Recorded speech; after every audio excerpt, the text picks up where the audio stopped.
Valia Kamaki, merci beaucoup d'être là à mon appel pour faire cet entretien dans la série de la lutte contre le Covid en Méditerranée.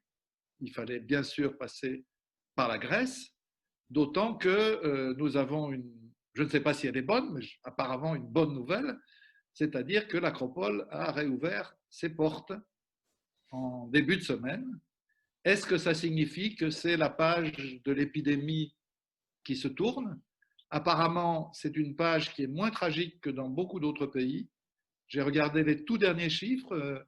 Vous êtes le 49e pays dans l'ordre, donc assez bas, fort heureusement pour vous, avec 165 morts, c'est-à-dire 15,4 morts pour 1 million d'habitants.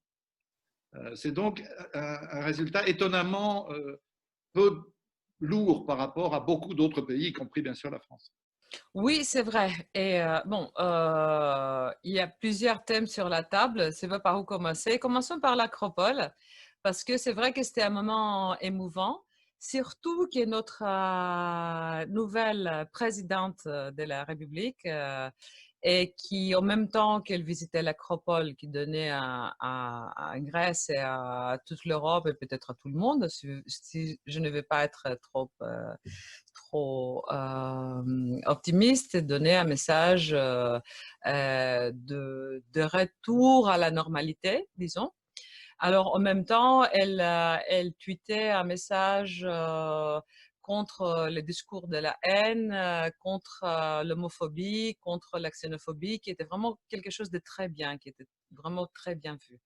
Alors, oui, c'est vrai que l'Acropole est ouverte, mais comme j'espère qu'on aura l'occasion de voir un peu plus tard. Et la question de tourisme, c'est une question primordiale pour nous et on ne sait pas trop comment on va l'aborder, mais ça, je pense que ça sera pour après. Oui, c'est vrai alors qu'on a eu très peu de cas, très peu de morts.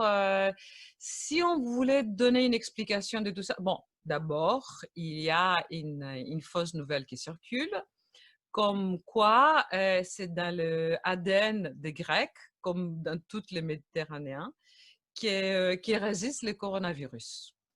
Alors, ça, c'est plus ou moins mignon parce que ça ne fait pas trop de dégâts, mais quand même, ça donne aussi une indication comment ces fausses informations qui circulent partout sur le COVID-19. Oui, parce que Valia, quand même, les Italiens ou les Espagnols qui sont aussi méditerranéens, paraît-il, eux, ils ont payé et payé cher. Hein. Oui, mais on est plus au sud. Alors, les Italiens du sud, par exemple, ça continue cette fausse nouvelle. Les Italiens du sud, ça a été beaucoup moins touché que les Italiens du nord. Alors, bon, évidemment, c'est du n'importe quoi, mais je veux dire que c'est vrai que la Grèce était beaucoup moins touchée. Et ce qui est une très bonne chose, parce que notre système Santé. public n'était pas prêt du tout à accueillir un nombre élevé de cas. Il y a début février que le travailleur au secteur de la santé dénonçait que parmi les 3000 lits dans les soins intensifs que la Grèce avait besoin, on ne disposait que 560. Alors, l'écart est énorme. Alors, si jamais on n'était pas, ça se passait pas aussi bien, on aurait eu beaucoup plus de problèmes que ce qu'on a vu. Quelle était la stratégie des autorités? Parce que tu sais, on a eu en France de grands débats. Au fond, il y a plein de pays, je ne parle pas de l'Europe, mais au-delà, qui ont réussi à refouler le Covid. Et en général, c'est avec une stratégie simple, qui était une stratégie d'abord de test, ensuite de confinement des personnes malades et de protection, avec les masques en particulier, des personnes saines. Stratégie que les dirigeants français n'ont apparemment toujours pas compris ou n'ont toujours pas remarqué qu'elle existait. Mais dans les pays où ça a été mis en œuvre, que ce soit le Vietnam, que ce soit la Corée, que ce soit Taïwan, que ce soit l'Autriche, que ce soit d'une certaine manière l'Allemagne, on a eu une réussite. Chez vous, c'était comment la stratégie mise en œuvre? Oui, alors d'abord, on s'est enfermé assez tôt, tous, mais vraiment tous. C'était une stratégie euh, parce que probablement ils ne savaient pas exactement comment les choses allaient s'évoluer. Alors, la comité scientifique a réagi très rapidement et elle a dit il vaut mieux que tout le monde se confine chez lui.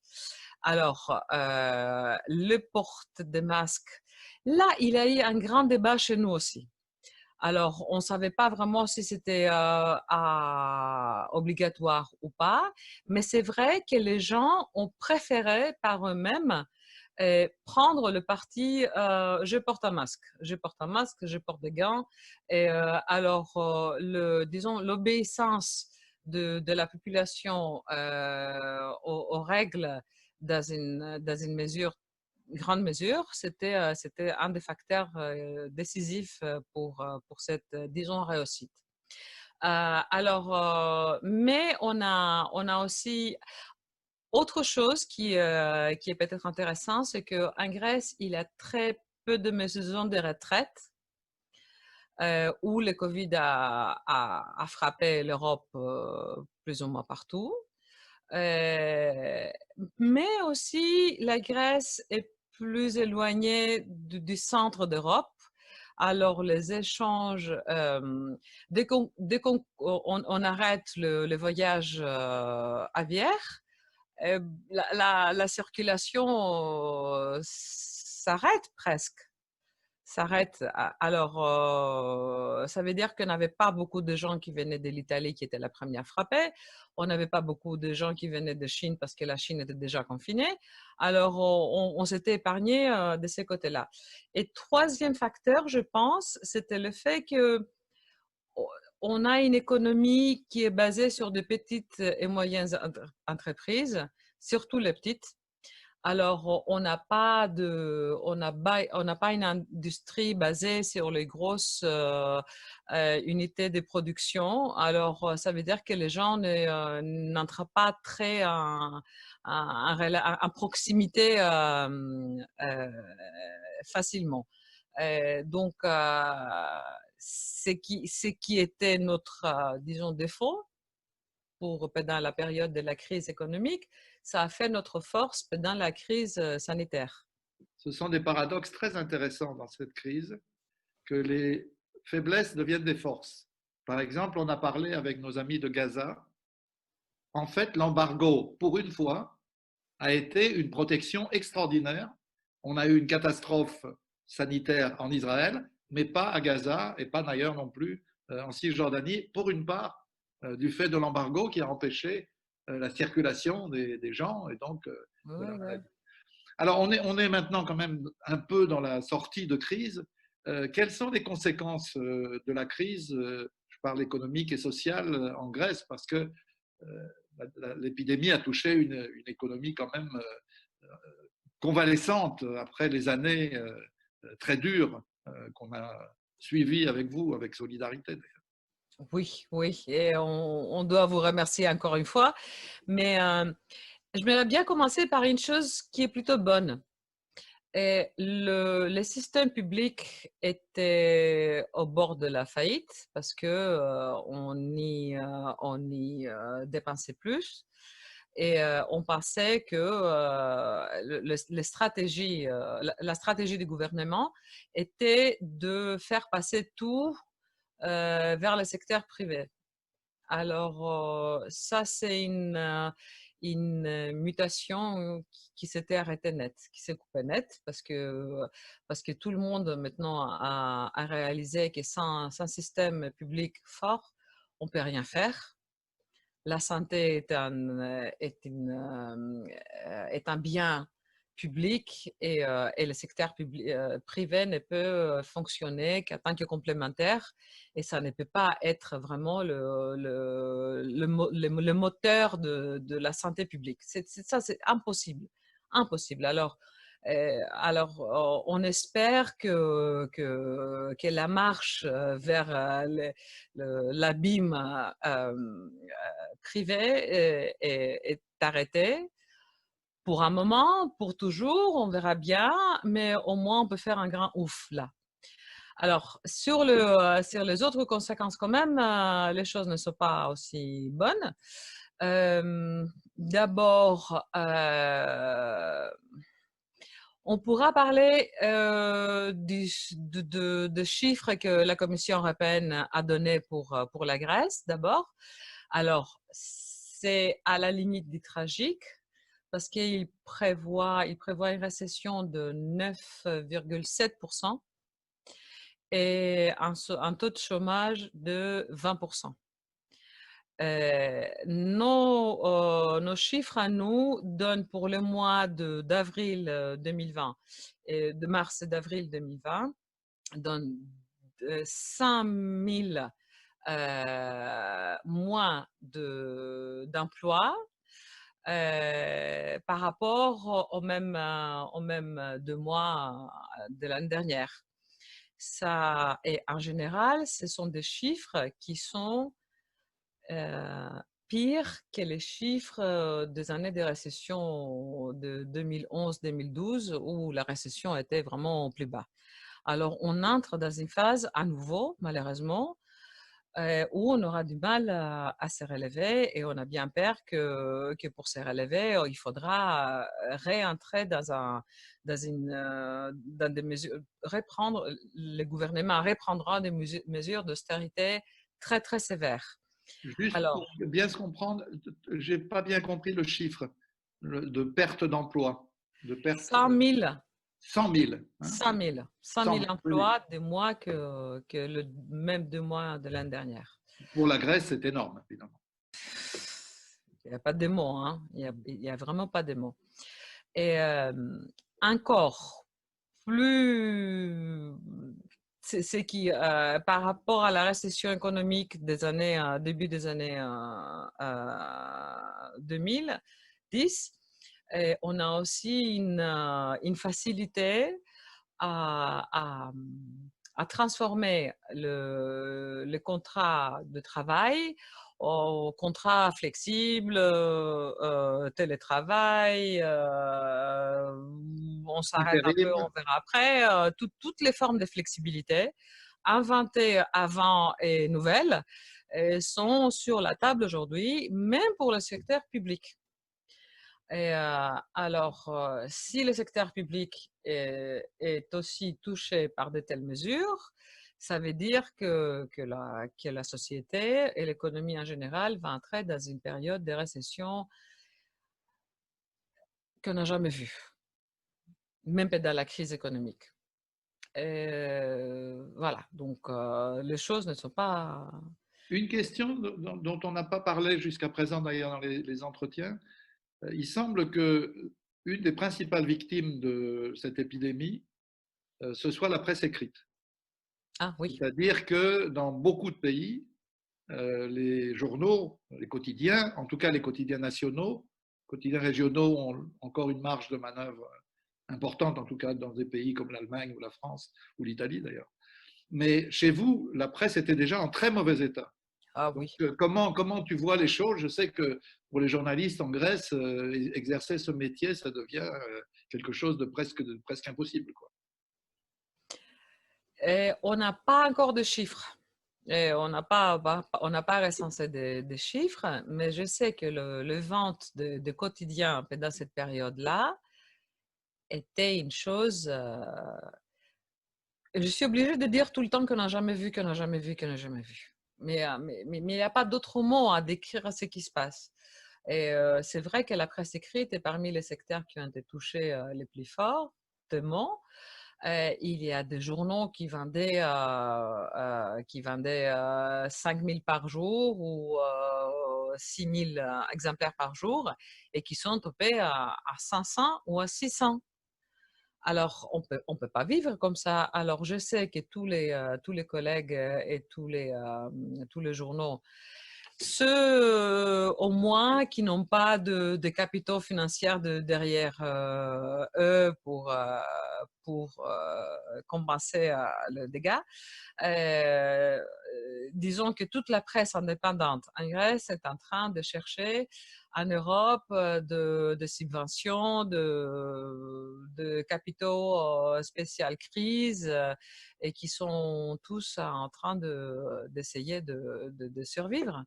Alors, c'est aussi, la presse est aussi le secteur qui est entré en première à cette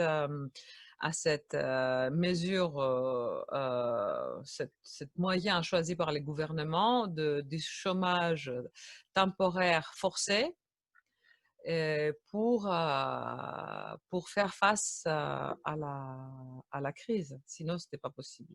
Bon, c'est vrai aussi qu'il y a plusieurs collègues qui sont entrés en chômage et qui écrivaient par-dessus en télétravaillant à la maison, mais vous voyez, ce ne sont pas des choses qu'on peut. C'est pas avec ça qu'on peut faire vivre un journal, hein. Bien sûr. On va peut-être parler un peu de politique, c'est-à-dire est-ce que l'épidémie a eu des effets? Vous avez une nouvelle direction par rapport à celle qu'on a connue de Tsipras, de Syriza. Elle s'est manifestée comment? Elle s'est montrée capable de gérer l'épidémie. Elle a, comment dirais-je, arrondi son discours néolibéral, ou elle a essayé de, comme le fait Macron ou comme le font d'autres dirigeants, de se faire passer tout d'un coup pour des socialistes modérés, bien sûr, mais des socialistes quand même, convaincus de la nécessité de développer le secteur public, etc. etc. Enfin, quelle a été l'évolution du langage chez vous? Chez vous, on change vite de langage, je sais. Bon, et chez nous, on est en train de vivre les triomphes médiatiques euh, de notre gouvernement. Parce que justement, on a ici peu de morts et pas beaucoup de cas. C'est les moments d'un triomphe que je ne suis pas sûre que ça va durer longtemps encore, parce que le lendemain est aujourd'hui. Alors, mais pour l'instant, tout est bien, tout fonctionne vraiment, vraiment très bien. Et puis, vous vous inquiétez pas, comme on vous a sauvé du Covid, on vous sauvera de la récession qui va peut-être venir après. Alors, on est dans ce genre de discours. Euh, bon, c'est clairement néolibéral, la politique, ça n'a pas changé, sauf en ce qui concerne la santé publique. Mais on va voir, comme je disais tout à l'heure, comment ils vont gérer la question de la récession, du secteur public dans des autres départements. Il y a aussi une grande réforme le Parlement grec n'a pas été fermé. Alors, on a continué à passer des lois et des lois plus ou moins importantes concernant le travail. On prépare aussi une loi sur la réforme de l'éducation nationale. Et ce qui a fait sortir les écoliers, les étudiants, les profs, tout le monde dans les rues juste avant le Covid-19. Et maintenant, on s'y attend à un soulèvement du secteur de l'éducation et on verra où ça va mener. D'ailleurs, il y a une grande la seule chose qui a eu une opposition importante ces derniers jours, c'était l'ouverture des écoles. On n'est pas du tout convaincu que c'était une bonne chose d'ouvrir les écoles, surtout que le télétravail n'a pas trop marché.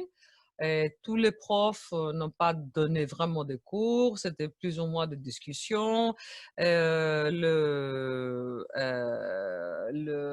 examens de la fin de l'année ne se feront pas. Il y aura que les examens pour les bacs qui se feront. Sinon, le reste, ça va être une année perdue, en fait, pour l'éducation.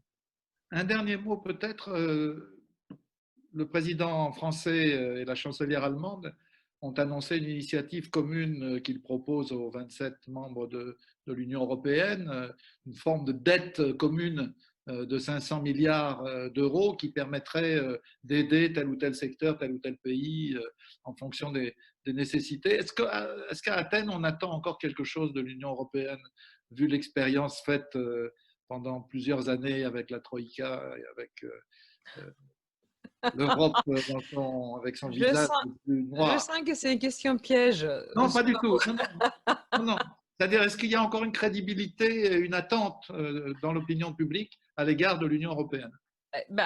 C'est pas en Grèce, on a un proverbe qui dit que celui qui se noie, il se tient par ses cheveux. C'est la seule chose que je puisse te répondre, que si on y croit encore, oui, on y croit encore, parce que ceux qui sont désespérés, ils croient toujours, hein, sinon, si on perd l'espoir. Mais c'est vrai que le gouvernement est déjà, il a eu une première vague de prestations de la part de la communauté européenne qui était de l'ordre de 37 milliards, si je ne me trompe pas. Encore pour l'instant, on ne sait pas si la Grèce a eu un bon part de cet argent et si elle a demandé plus. On a l'impression que ce n'est pas l'Europe qui nous gêne pour l'instant, c'est si le gouvernement fait bien ses négociations et si elle souligne bien les problèmes. J'aimerais bien finir avec le tourisme quand même parce qu'on l'a Oui, évoqué bien tout sûr, à l'heure, bien sûr. mais on n'a pas fini. Et s'il n'y a pas de tourisme cette année en Grèce, je ne sais pas ce qui va se passer. Parce qu'il faut savoir que la seule industrie grecque, c'est le tourisme. Et les gens qui travaillent dans ces secteurs travaillent pendant 6 mois et puis ils sont au chômage pendant 6 mois et après encore 6 mois et ça s'échange comme ça. Alors ça fait des familles et des familles vivre. Et pendant la crise économique, on n'a jamais eu un problème avec le tourisme. C'était le seul secteur qui marchait bien. Alors, le gouvernement n'a toujours pas annoncé les mesures qu'il attend prendre pour soutenir ce secteur. On attend toujours. Mais sans tourisme, la Grèce, et on ne sait pas si c'est possible en fait. Ni vous, ni nous, ni les Allemands, ni les Italiens n'ont aucune idée comment ça va se passer, si on sera autorisé de voyager, comment on va voyager, si on pourra prendre le bateau. On ne connaît rien pour l'instant. Si on sait que les Italiens ont rouvert Oui, leurs frontières aux touristes, hein, ça c'est quand même une différence oui, importante. Emilia, Je ne Romagna. sais pas si vos frontières sont ouvertes actuellement. Je ne Oui, sais pas si je peux prendre l'avion et venir te voir à Athènes, ce qui me ferait très plaisir. oui, moi aussi. D'ailleurs, j'ai appris que les tickets d'avion ne sont pas, les billets d'avion ne sont pas aussi chers qu'avant, hein. Non, non. Mais oui, on sera ouvert, mais c'est à Emilia-Romagna, par exemple. On peut aller en train, on peut aller en bus, on peut aller en auto. En Grèce, tu peux seulement prendre l'avion. Bien C'est sûr. qui, c'est qui, c'est qui rend le déplacement plus difficile. C'est ça le problème. Et si on veut se déplacer en plus aux îles, Donc toi, tu nous invites maintenant à venir en ah Grèce, en oui, fait. absolument, vous êtes tous invités, oui, oui. Merci beaucoup, Evkaristo.